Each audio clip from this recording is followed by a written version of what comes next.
오늘 우리에게 주신 하나님의 말씀은 요한복음 20장 11절에서 18절까지입니다. 하나님의 말씀입니다. 마리아는 무덤 밖에 서서 울고 있더니 울면서 굽으려 무덤 안을 들여다보니 흰옷 입은 두 천사가 예수의 시체 뉘었던 곳에 하나는 머리편에 하나는 발편에 앉았더라.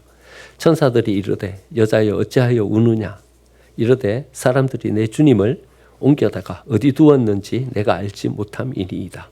이 말을 하고 뒤로 돌이켜 예수께서 서 계신 것을 보았으나 예수이신 줄 알지 못하더라.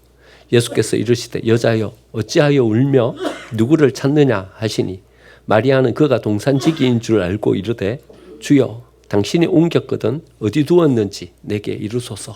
그리하면 내가 가져가리이다. 예수께서 마리아야 하시거늘 마리아가 돌이켜 히브리 말로 라오니 하니 이는 선생님이라 하는 말이라. 예수께서 이르시되 나를 붙들지 말라. 내가 아직 아버지께로 올라가지 아니하였노라. 너는 내 형제들에게 가서 이르되 내가 내 아버지 곧 너희 아버지 내 하나님 곧 너희 하나님께로 올라간다 하라 하시니 막달라 마리아가 가서 제자들에게 내가 주를 보았다 하고 또 주께서 자기에게 이렇게 말씀하셨다 이러니라. 아멘. 옆에 계신 분들과 인사 한번 나누겠습니다. 은혜의 자리에 잘 오셨습니다. 또 한번 인사 나누죠. 부활의 승리가 성도님의 승리가 되기를 기원드립니다.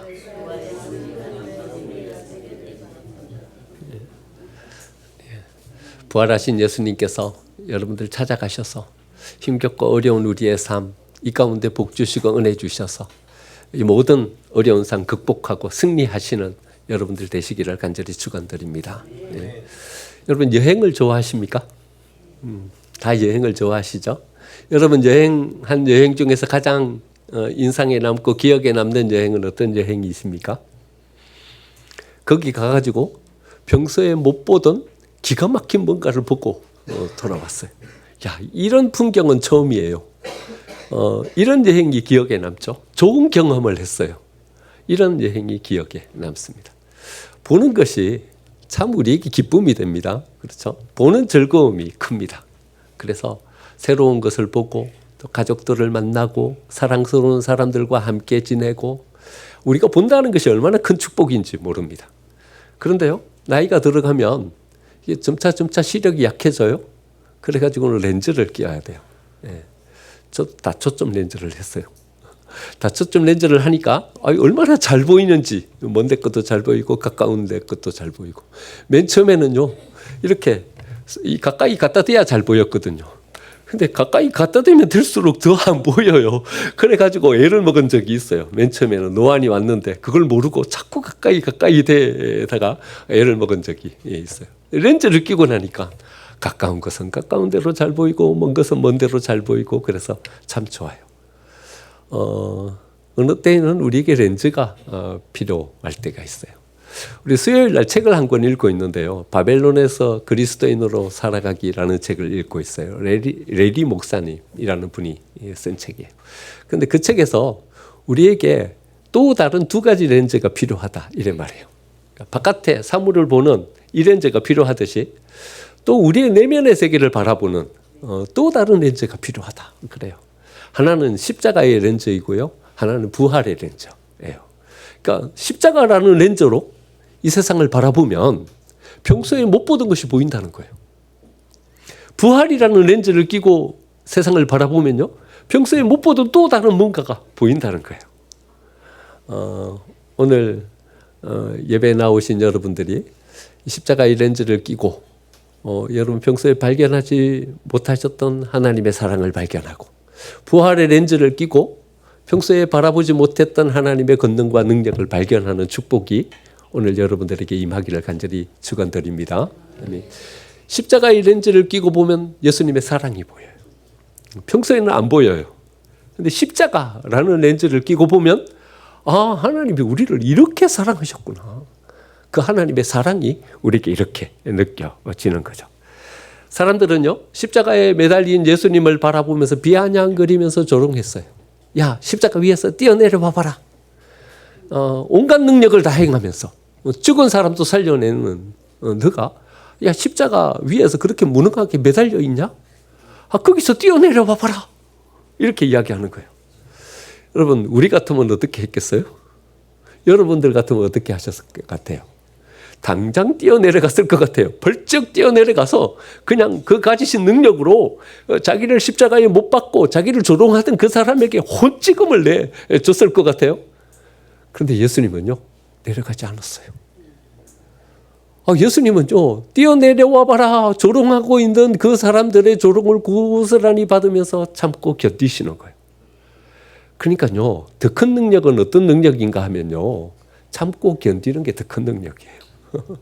여러분 우리 삶을 살아가다 보면 참고 인내해야 될 일들이 참 많죠. 예, 우리 마음에 안 드는 우리의 남편들, 우리 속만 썩기는 우리의 자녀들, 우리의 아픈 곳만 콕콕 찌르는 우리의 친구들, 우리 힘들게 하는 사람들이 참 많아요. 근데요, 맞부닥치면서 뭔가 대립해서 각을 세우는 것보다 더 큰 능력은 어떤 능력인가 하면요, 잘 인내하고 참아내는 것이 더 큰 능력입니다. 예수님은요 안 내려가셨어요. 거기 위에 십자가에 못 박혀 계시는 거예요. 왜 안 내려가셨을까요? 왜 안 뛰어내려가셨을까요? 예수님에게는요 십자가를 지시고 이루고자 하는 목표가 분명했기 때문에 그래요. 예수님에게는요 우리를 사랑하시는 그 사랑이 그 아픔보다 더 컸기 때문에 그래요. 내가 여기서 견디면 이 조롱을 참고 이 십자가의 아픔을 참으면 저 인류가 구원된다. 하나님이 주시려고 하는 그 사랑, 하나님이 주시려고 하는 그 은혜, 그 복이 이 모든 인류에게 임한다. 이 십자가 이 통로를 통해서 이 복을 이 사람들에게 줄 수 있다.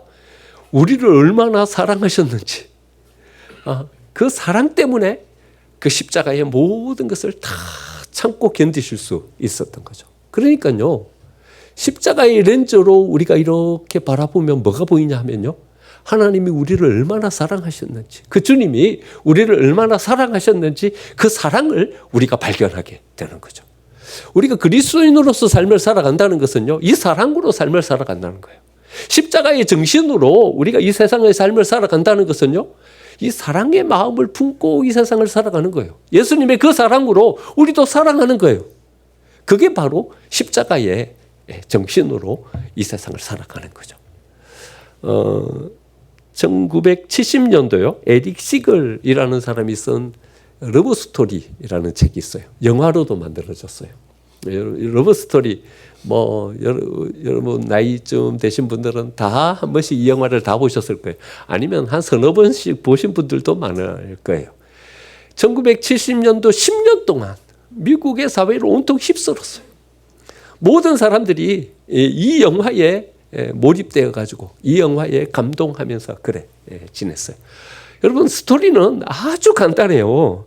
명분가 상속가인 올리버와 이탈리아 이민자 출신인 제니퍼가 사랑에 빠졌다는 얘기예요. 여러분 이 이야기가 뭔 대단한 스토리예요. 그렇죠? 그런데 이 이야기가 70년 이 10년 동안 미국 사회의 모든 사람들에게 감동을 주고 그 사람 마음 가운데 어떤 새로운 것을 줬다는 거죠. 왜 그런가 하면요. 1970년대 미국 사회는요, 경제적으로 엄청나게 크게 발전한 시기예요.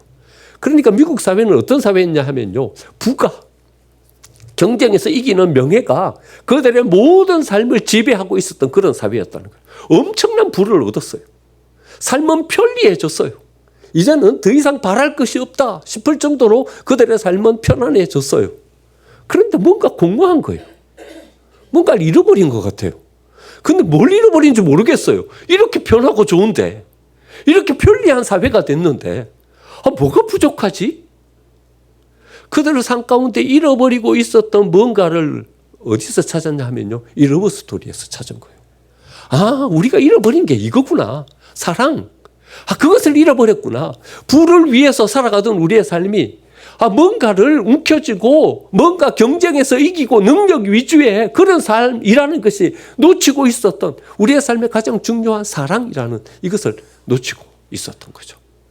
그리고는 그 미국 사회는 그걸 발견하고서요. 10년 동안 러브스토리 이 영화에 몰입해가지고 살았던 거죠. 우리에게도 비슷한 드라마가 한 편 주어졌어요. 폭삭소가 수다. 보셨어요? 예, 폭삭소가 수다 보셨어요? 예, 모르시는 분들도 계시는 것 같아요. 안 보셨어요? 여러분들은 오직 말씀과 기도. 드라마는 안 봐요. 오직 말씀과 기도. 이래 살아요. 저도 뭐 많이 보지는 않았어요. 2편 봤어요. 2편 봤는데 폭삭소가 수다가 우리에게 던져주고 있는 메시지가 있어요. 왜 사람들은 울면서 거기에 열광할까요? 중국이요. 아니, 폭삭소가 수다에 완전히 폭삭소가서 빠져 있어요. 왜 중국 사람들이 이렇게 열광할까? 거기는 넷플릭스가 공급되지도 않잖아요. 그런데 뭐 이렇게 암암리 해갖고 다 보고요. 거기에 열광하고 있어요. 왜 열광할까요? 왜 열광하냐 하면요. 자기 속에 뭔가 빠져있는 뭔가를 찾은 거예요. 어떤 능력을 쫓아서 살아가던 이 삶이, 어떤 경제적인 부를 쫓아서 살아가던 이 삶이 놓치고 있는 뭔가를 거기서 발견한 거죠. 남편들은 금명이 아빠 때문에 곤욕을 치르고 있어요. 지금 금명이 아빠만큼 조만큼만 해라. 남편들은 요즘 뭐 힘들어요, 삶을. 그래서 저도 2편밖에 안 봤어요. 더 보면 좀 곤란할 것 같아요. 그래갖고 그거밖에 안 봤어요. 여러분, 우리의 삶이 뭔가 놓치고 있는 게 있어요. 놓치고 있는 게 있어요. 성공하면 돼요? 경제적인 부를 가지면 돼요? 여러분, 우리의 삶의 중심에 뭔가 놓치고 있는 게 있어요. 어떻게 발견할 수 있냐 하면요. 십자가의 렌즈를 끼고 보면 볼 수 있어요. 보여요. 우리가 놓치고 있는 것이 가장 소중하게 간직해야 할 것이 사랑이구나. 서로 사랑하면서 보듬어 안고 용납하면서 껴안고 내 속에 품어주면서 살려내고 세워주는 이 사랑이 우리에게 필요한 거예요. 예수님이 그래 우리에게 다가오셨거든요. 우리가 몹쓸 짓을 하나님 앞에 행하면서 살았어요. 그래도 그걸 안아주시는 거예요. 용납해 주시는 거예요. 받아주시는 거예요. 그 사랑으로 우리가 이렇게 쓰는 거예요. 우리가 놓치고 있었던 소중한 것이, 놓으면 안 되는 소중한 것이 사랑이구나. 이것을 십자가를 통해서 발견하게 되는 거죠. 여러분, 십자가의 렌즈를 여러분 빼지 마십시오. 십자가의 렌즈로 우리 가족을 보십시오. 십자가의 렌즈로 우리 이웃을 보십시오. 그리고 사랑하십시오. 사랑이 생명입니다. 사랑이 살려냅니다. 사랑이 세워줍니다. 이 사랑으로 우리 가정도, 교회도, 우리와 함께하는 모든 동료들도 살려내고 세워가는 저와 여러분의 삶이 되시기를 간절히 축원드립니다. 두 번째 우리가 껴야 될 렌즈는요, 부활의 렌즈예요. 부활의 렌즈를 끼면 뭐가 보이냐 하면요, 하나님의 능력이 보여요. 분명히 죽으셨거든요. 돌아가셨거든요. 근데 다시 살아났어요. 여러분, 예수님 부활을 믿으세요? 믿는다는 것이 기적이에요. 죽은 사람이 살아났다는 것을 어떻게 믿어요, 여러분? 믿을 수가 없어요. 같이 지내던 제자들도요, 예수님으로부터 이 이야기를 들었어요. 내가 예루살렘에 올라가면 십자가 지고 죽는다. 하지만 니네들 너무 실망하지 말아라. 사흘 만에 내가 다시 살아날 거다. 예수님이요, 예루살렘으로 올라가는 길에 계속 제자들에게 말해주는 거예요. 나 죽어. 근데 너무 낙심하지 마. 곧 살아나. 사흘만 기다리면 살아나. 이야기를 올라가면서 계속 해주시는 거예요. 근데 제자들이 믿을 수가 없어요. 왜냐하면 죽은 사람이 어떻게 살아나요? 믿을 수가 없어요. 그런데 예수님이 살아나셨다는 이 사실은요, 부인할 수가 없어요. 왜냐하면요, 그 예수님이 제자들 앞에 나타나신 거예요. 나타나신 거예요. 도마는요, 이래 이야기했어요. 되지도 않는 얘기 하지 말아라. 애들 말로 하면 뻥치지 말아라. 죽은 사람이 어떻게 살아나냐? 내가 예수님의 옆구리 장자국 그거 보기 전에는 나는 못 믿는다. 근데 도마에게 예수님이 나타나셨어요. 도마, 너는 못 믿냐? 내가 올라오면서 계속 이야기했던 그 이야기 못 믿겠냐? 내 옆구리에 손을 한번 넣어봐라. 내 못자국을 봐라. 나의 주, 나의 하나님이십니다. 도마가 고백하면서 믿게 됐어요. 500여 사람에게 나타났어요. 한두 명이면 조작한 이야기를 할 수 있는 거죠. 500여 사람에게 나타났어요. 여러분, 믿는 사람의 이야기는 믿을 수가 없잖아요. 예수님의 반대자들의 이야기가 예수님이 살아나셨다는 것을 명확하게 해줍니다. 이 반대자들이요, 이렇게 이야기했어요. 예수님은 십자가 위에서 돌아가신 것이 아니고 잠시 기절하신 것이다.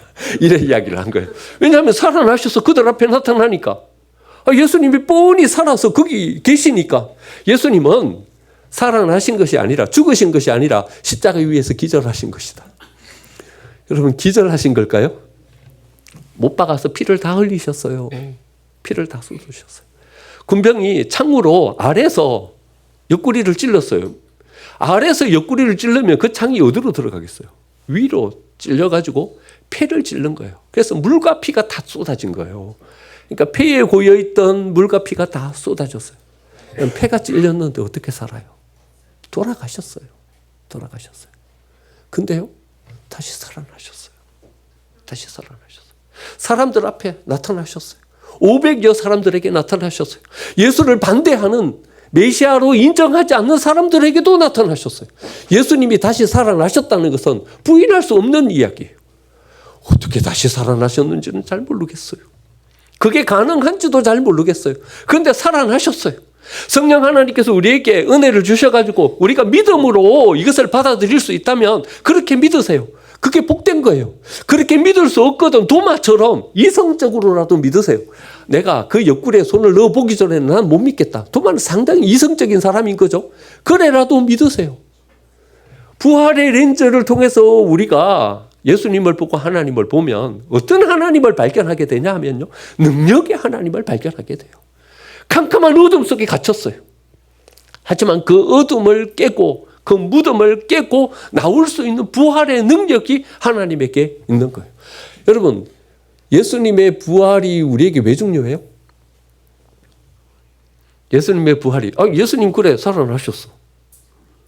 그럼 살아나시면 살아나신 거지. 왜 우리가 이걸 믿어야 돼요?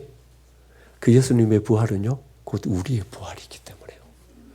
무덤을 깨치고 나오신 이 능력은요, 하나님께서 우리에게 허락해 주고 계시는 우리의 능력이기 때문에 그래요. 여러분, 무덤은요, 사망이 지배하는 곳이에요. 거긴 생명이 없어요. 거긴 빛이 없어요. 캄캄해요. 거긴 죽은 사람이 갇혀요. 모든 죽은 시신들이 거기 안치되어 있어요. 생명의 기운이 다한 사람만 거기 무덤 속으로 들어가요. 그러나 예수님은 스스로 빛이세요. 그 어둠을 밝힐 수 있는 분이세요. 예수님은 스스로 생명이세요. 죽음을 이기실 수 있는 거예요. 맨 처음 하나님께서 천지를 창조하실 때요, 이 세상을 어떻게 표현하냐 하면 이렇게 표현해요. 혼돈하고 공허하며 흑암이 가득한 곳이었어요. 온통 뒤죽박죽 엉망이었어요. 깜깜했어요. 그런데 하나님 뭐라고 말씀하시냐 하면 빛이 있어라 말씀하셨어요. 빛이 딱 생긴 거예요. 아담을 흙으로 만드시고 난 다음에 그 코에 생기를 불어넣으시니까 생명이 되었어요. 여러분, 근데 우리 질문이 생기잖아요. 여러분, 빛이 있어라 하니까 어떻게 빛이 생겼어요? 어떻게 이룰 수 있는 거죠? 아담의 코에 생기를 불어넣었더니 흙덩어리가 생명이 되었어요. 생명이 되었어요. 살아 움직이는 사람이 되었어요. 어떻게 이룰 수 있는 거죠? 하나님이 빛이시기 때문에 빛을 만들 수 있는 거예요. 하나님이 생명이시기 때문에 그가 불어넣으시니까 그가 생명이 되는 거예요. 여러분, 우리에게 없는 것을 줄 수 있어요? 없는 것을 줄 수 있어요? 뭘 줄 수 있어요? 우리에게 있는 것을 줄 수 있어요. 하나님에게 빛이 있으니까 빛을 만들어내실 수 있는 거예요. 하나님께 생명이 있으니까 우리에게 생명을 주실 수 있는 거예요. 예수님 뭐라 그러세요? 내가 꼭 길이요 진리요 생명이다 그러세요. 여러분, 우리 올라오다 보면 저기 위에 이렇게 기둥에, 여러분 밑에만 보시고 오시면 안 돼요. 이래 오셔야 돼요. 위를 쳐다보시면서 오셔야 돼요. 보면요, 내가 꼭 길이요 진리요 생명이니 말씀 이렇게 붙여놨어요. 예수님 빛이에요. 빛이에요. 깜깜한 어둠 구덩이에 갇히셨지만 예수님이 빛이니까 여러분 그거 깨치고 나오실 수 있는 거예요. 예수님이 생명이에요. 예수님 죽으셨지만 예수님이 생명이니까 그 죽음을 이기시고 부활하실 수 있는 거예요. 예수님이 길이에요. 소망이 없어요. 큰 돌로 그 무덤 입구를 막아버렸어요. 하지만 예수님이 길이시니까 길을 내시고 나오실 수 있는 거예요. 이 은혜를 우리에게 주고 계시는 거예요. 여러분, 우리도 다 구덩이에 빠져요. 예수님 무덤에 갇히셨죠? 아리마대 요셉이 한 번도 사용해 본 적이 없는 새 무덤에다 예수님의 시선을 넣었어요. 구덩이 속에 예수님의 시선을 던진 거죠. 우리도 이 구덩이에 빠져요. 살다 보면 허다하게 구덩이에 빠지죠. 실패했어요. 실패의 구덩이에 빠졌어요. 여러분, 우리의 능력대로 다 안 되는 일들이 많아요. 하나님 제한을 이렇게 두셨어요. 그래서 어쩌면 우리가 그 질서 안에서 살아가고 있는지도 몰라요. 사람과의 관계의 구덩이에 빠져요. 원하는 대로 어떤 관계가 잘 원활하게 좋게 잘 안 이루어져요. 우리가 원하는 대로 모든 것들이 잘 이루어지면 얼마나 좋겠어요. 우리 구덩이에 빠져서 상처받고 거기에서 나오지를 못하고 있는 거죠.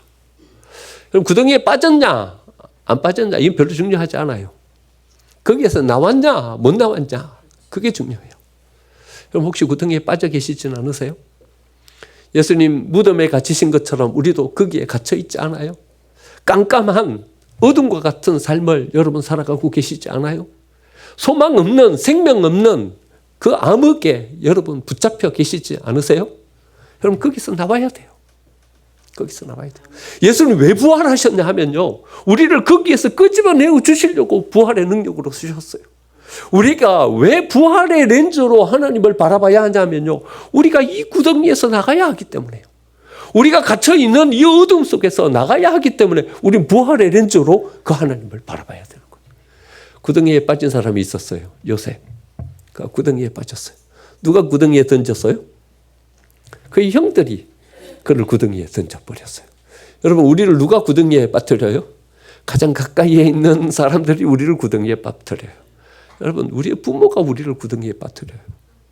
여러분, 구덩이에 빠뜨리고 싶은 부모가 어디 있겠어요? 그런데요, 종종 부모가 자기의 자식들을 구덩이에 빠뜨려요. 우리 아내와 남편이 우리를 구덩이에 빠뜨려요. 아내와 남편에게 받는 상처가 세상 모든 사람들에게 받는 상처의 크기보다 더 크대요. 우리의 믿고 따랐던 의지했던 친구들이 우리를 구덩이에 빠뜨려요. 여러분, 우리 구덩이에 빠져요. 어쩔 수 없이 빠져요. 하지만 갇혀 계시지 마세요. 나오세요. 나오세요. 하나님의 손을 잡으면 나올 수 있어요. 부활의 렌즈를 가지고 하나님이 어떤 능력을 가지고 계신지 그 하나님을 발견하면 나올 수 있어요. 그 하나님을 우리를 향해서 손을 내밀고 계세요. 그 하나님의 손을 잡으면 우리는 그 하나님의 손에 이끌려서 그 무덤에서 그 구덩이에서 나올 수 있는 줄 믿습니다. 여러분, 사랑받지 못한 구덩이에서 나오세요. 하나님이 우리를 사랑해 주고 계세요. 여러분, 실패의 구덩이에서 나오세요. 하나님이 능력이세요. 권능의 하나님께서 우리를 거기에서 이끌어내어 주시는 줄 믿습니다. 요셉은요, 그 구덩이에서 나오고 난 다음에 모든 고통을 잊어버렸어요. 첫 번째 아들의 이름을 므낫세라고 이름을 지었어요. 이름의 뜻이 뭐예요? 고통을 잊게 하셨다라는 뜻이에요. 여러분, 나오면요, 그 고통을 잊어버릴 수 있어요. 여러분, 그 고통이 계속 내 마음 가운데 생각나는 것은요, 아직도 우리가 그 고통에 붙잡혀 있기 때문에 그래요. 두 번째 아들의 이름은 뭐예요? 에브라임이에요. 에브라임의 이름의 뜻은 뭐예요? 하나님이 내가 수고한 땅에서 번성하게 하셨다. 여러분, 우리가 더 번성하게 되었어요. 그러면요, 우리가 받았던 그 상처의 모든 것들을 잃어버릴 수 있어요. 상처보다 더 큰 은혜가 우리에게 임하면, 상처보다 더 큰 하나님의 복이 우리에게 임하면 우리는 그 상처를 다 잊어버릴 수 있게 되는 줄 믿습니다. 하나님께서 우리의 이 상처를 치료해 주실 줄 믿습니까? 한번 미리 연습해 보시죠. 옆에 계신 분들에게 한번 이렇게 말씀해 보시죠. 언제 나를 힘들게 하셨어요? 이렇게 한번 물어보시죠. 언제 나를 힘들게 하셨어요? 이렇게 또 한번 말씀해 보시죠. 기억도 안 나요. 생각도 안 나요. 여러분, 이렇게 말씀하실 수 있는 은혜가 여러분들에게 임하기를 간절히 기원드립니다. 더 큰 은혜가 임하면 돼요. 더 큰 은혜가 임하면 돼요. 그 구덩이에서 나오면 돼요. 네. 나오면 오히려 우리는 축복된 사람으로 서게 되는 거예요. 요셉이 나와서 이렇게 이야기하는 거예요. 형들을 만났어요. 형들은 이제 요셉을 만나고 난 다음에 전전긍긍하는 거예요. 자기들이 팔아가지고 자기들이 죽음에 던졌으니 이제 그 요셉이 우리를 향하여서 보복할 것이다, 이렇게 생각했어요. 여러분, 무덤에서 나오지 못하면 뭘 생각하냐 하면 보복을 생각해요. 내가 가만히 안 둔다. 보복을 생각해요. 그런데 무덤에서 나와가지고 더 큰 은혜를 누리고 나면요, 이젠 그들을 구원해낼 생각을 하는 거예요. 형들 걱정하지 마세요. 형들이 나를 판 것이 아니라 하나님이 나를 이곳으로 보낸 거예요. 이렇게 이야기하는 거예요. 여러분 관점이 완전히 달라졌죠? 형들은 뭐라고 이야기해요? 팔았다고 생각해요. 구덩이에 갇혀 있었을 때는 뭐라고 생각했어요? 형들이 나를 이곳으로 던졌다 생각했어요. 근데 나오고 나니까 관점이 달라졌어요. 어떻게 본 거예요? 하나님이 나를 이곳으로 보냈다고 생각하는 거예요. 그렇게 바라보는 거예요. 은혜 가운데 서고 나면요, 그 구덩이에 나와서 하나님께서 우리를 영광스럽게 해주는 거기에 서고 나면요, 이제는 더 큰 비전을 가지고 꿈을 가지고 서는 거예요. 하나님이 이제 나를 통해서 이 모든 굶주린 사람들을 구원해낼 것이다. 7년 동안 중년이 들어서 모든 사람들은 먹지도 못할 텐데 이제는 내가 이 모든 사람들을 살려내리라. 이 비전을 가지고 설 수 있는 것입니다. 안가품하려고 하지 말고 보복하려고 하지 말고 부활의 렌저로 우리가 하나님을 바라보면서 하나님의 그 능력의 손을 붙잡으면 이제 우리는 뭘 보게 되냐 하면 우리를 통해서 이루려고 하시는 하나님의 그 비전을 바라보면서 꿈꾸는 인생으로 우리의 인생이 세워지게 될 줄 믿습니다. 여러분, 부활의 이 신앙이 우리에게 중요한 이유예요. 누가 다시 되살아났는지 우리가 나중 천국 가는지 먼 데까지 바라보지 않아도 우리 지금 여기 우리가 붙잡혀 있는, 우리가 빠져 있는 이 구덩이, 여기에 나오기 위해서 우리는 부활의 신앙이 필요한 것입니다. 부활의 렌즈로 하나님을 보고 그 손을 붙잡고 일어서서 하나님께서 우리에게 허락해 주시는 그 승리의 영광, 그 자리에서 비전을 가지고 꿈꾸는 저와 여러분이 되시기를 간절히 축원드립니다. 아멘.